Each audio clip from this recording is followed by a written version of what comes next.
नमस्कार। ज्योतिष विद्यासागर में आपका हम स्वागत करते हैं। आचार्य राजेश त्रिपाठी।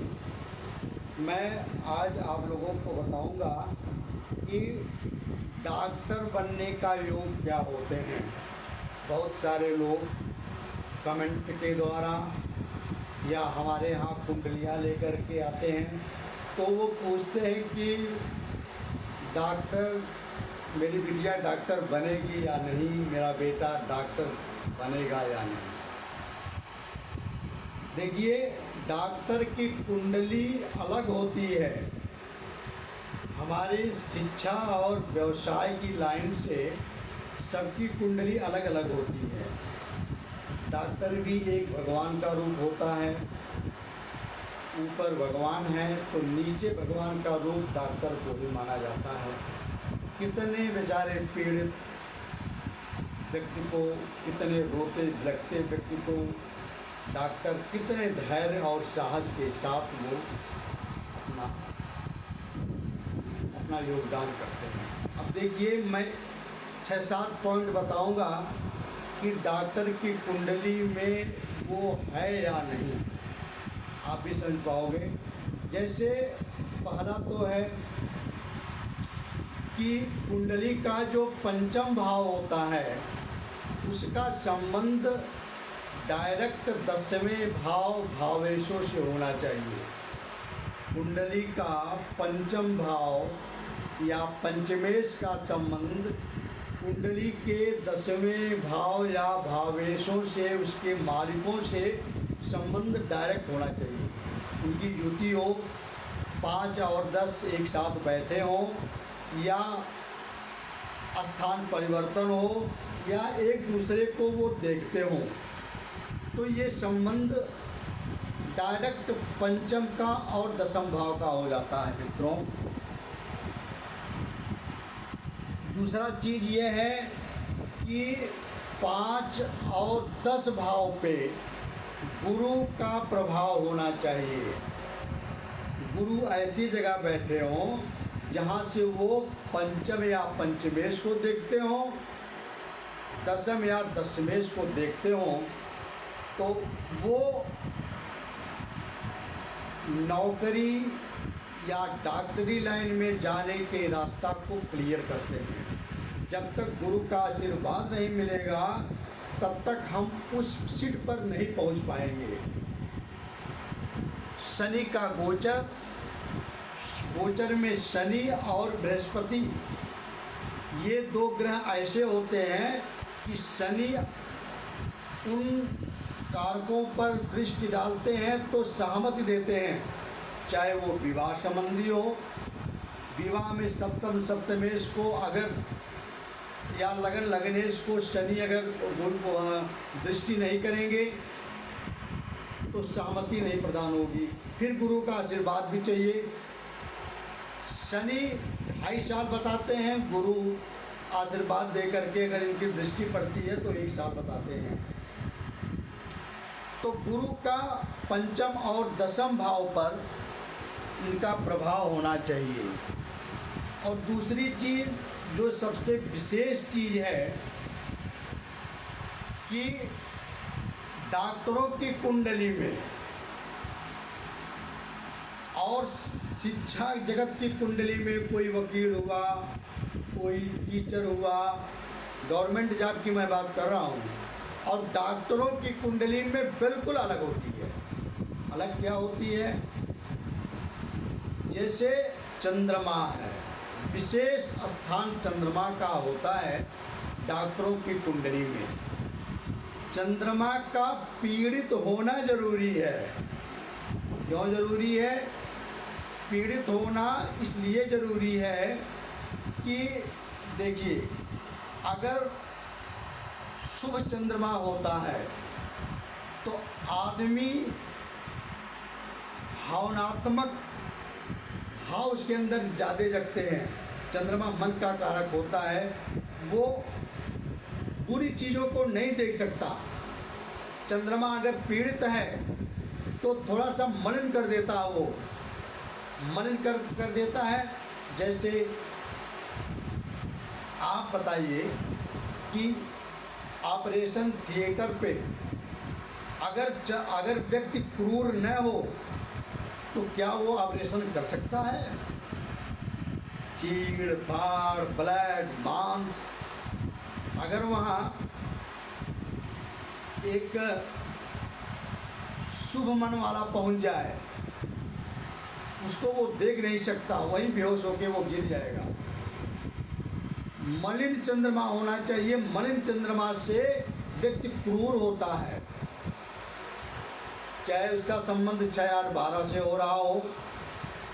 किसी मंगल की दृष्टि होनी चाहिए। मंगल और सूर्य की दृष्टि चंद्रमा पर होनी चाहिए।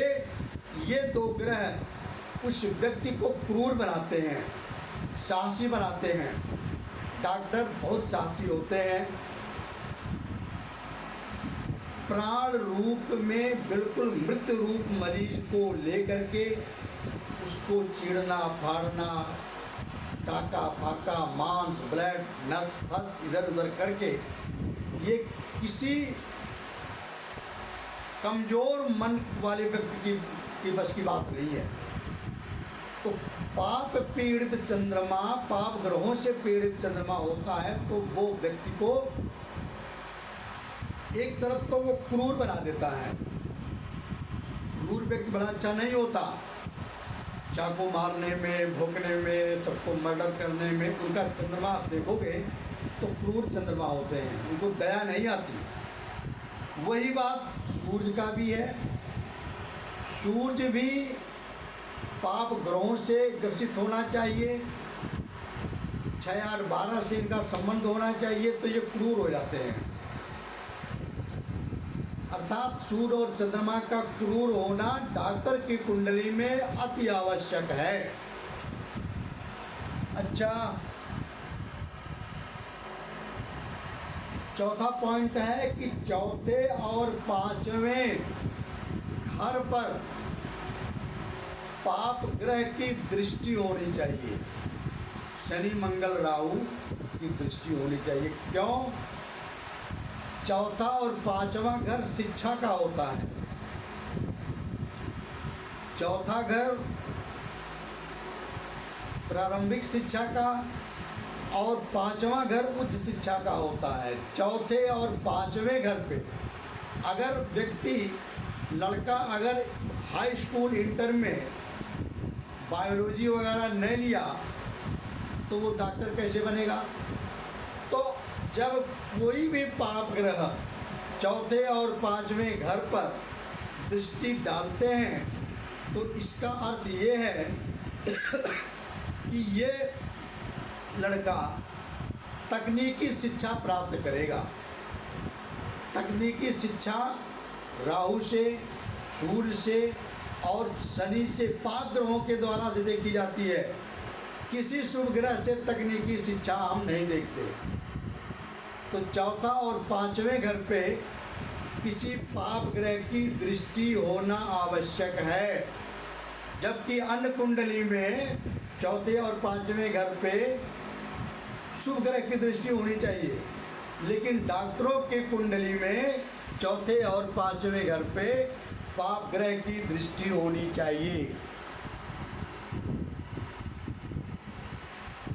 अगला पॉइंट, छठा भाव और 10वें भाव पे आपस में संबंध होना चाहिए। क्योंकि छठा भाव क्या है? बीमारियों का है, रोग का है। और 10वें, छठे से अगर 10वें में पहुंच जाते हैं, छठा भाव का संबंध अगर 10वें से हो जाता है तो इसका मतलब ये है कि इनका पेशा और रोग इनका पेशा बन जाएगा, अर्थात वो डॉक्टर बन जाएंगे। ज्योतिष को हम तर्क रूप में लेते हैं। छठवें का संबंध 10वें से होना चाहिए। 10वां घर पेशे का है, काम का है, हम क्या काम करेंगे, और छठवां घर रोग का है। अगर छठे 10वें में पहुंच गए या 10वें 6वें पहुंच गए तो डॉक्टर की कुंडली है तो वो व्यक्ति डॉक्टर पेशा अपनाएगा। और छठवें का संबंध द्वादश घर से होना चाहिए। संबंध का मतलब युति हो द्वादश घरे से, 12वें घर, कुंडली का जो 12वां घर होता है उस घर से, छठवें घर से संबंध बनना चाहिए। युति, स्थान परिवर्तन या दृष्टि, एक दूसरे से संबंध हो जाए। क्यों कि छठा घर रोग का होता है और 12वां घर अस्पताल का होता है, हॉस्पिटल का। तो इसका मतलब यह है कि हमारे ये व्यक्ति की कुंडली जिसका छठवें और 12वें घर से हो गया तो अस्पताल ही इसका आना जाना होगा, अस्पताल ही इसका घर होगा, अस्पताल ही इसका आना जाना होगा, हॉस्पिटल में ही ये व्यक्ति रहेगा। तो मित्रों, ये सारी चीज़ें हैं डॉक्टर बनने के योग में। और ये सारे योग हैं। मान लीजिए एक योग नहीं है, सबसे ज़रूरी योग क्या होना चाहिए वो मैं आपको बता दूं। सबसे ज़रूरी योग, यदि दशा भी आनी चाहिए 15 से 20 वर्ष के बीच में, ये सारे योगों को रहते हुए भी 15 से 20 वर्ष के बीच में अंतर्दशानाथ या महादशानाथ का संबंध 5वें घर से होना चाहिए। पंचम घर से महादशानाथ या अंतर्दशानाथ का संबंध यदि है तभी ये सारे योग का फल मिलेगा। बहुत ये ऊपर मैंने जितना भी योग बताया वो सारे योग हैं, लेकिन दशा ही नहीं आई तो उस व्यक्ति का लाभ कहाँ मिलेगा। ये सारे योग की दशा अगर मान लीजिए 40 साल के बाद आती है, 45 साल पे आती है, तो डॉक्टर क्या बनेगा। जब वो शिक्षा की लाइन से शुरू से बच्चा जुड़ेगा तभी वो डॉक्टर बन पाएगा। इसलिए ये सबसे नितांत आवश्यक है कि 15-20 साल के आयु में महादशानाथ और अंतर्दशानाथ का संबंध पंचम भाव से होना चाहिए। मित्रों, अब हम अगली वीडियो में एक उदाहरण कुंडली के रूप में हम आपको दिखाएंगे। आज तो मैंने आपको सूत्र बताया, अगले बार अगली कुंडली में आप जरूर देखना। एक डॉक्टर की कुंडली मैं आपको बना के दिखाऊंगा। डॉक्टर मेरे परिचित के हैं, डॉक्टर की कुंडली है मेरे पास, और वो किस प्रकार से डॉक्टर हुए, यही सारे सूत्रों को अपनाना, ये सारे सूत्र उनमें हैं। तो नमस्कार, धन्यवाद। वीडियो को आप लाइक सब्सक्राइब जरूर करना, वीडियो को आप पूरा देखा करो। इतने समझ में आए 2 बार 3 बार देखिए। और ये हम जो भी पढ़ाते हैं अपने मन से नहीं पढ़ाते, आपको नहीं बताते, ये शास्त्रों में लिखी हुई बातें हैं। आचार्य में एक पुस्तक पढ़ाई जाती है, ज्योतिष और आजीविका, उनमें से हमने इस ग्रंथ को लिया है, इस तथ्य को लिया है। हमें जो अच्छी चीज़ें लगती हैं हम आपको शेयर करते हैं। मित्रों नमस्कार, आपका दिन शुभ हो। धन्यवाद।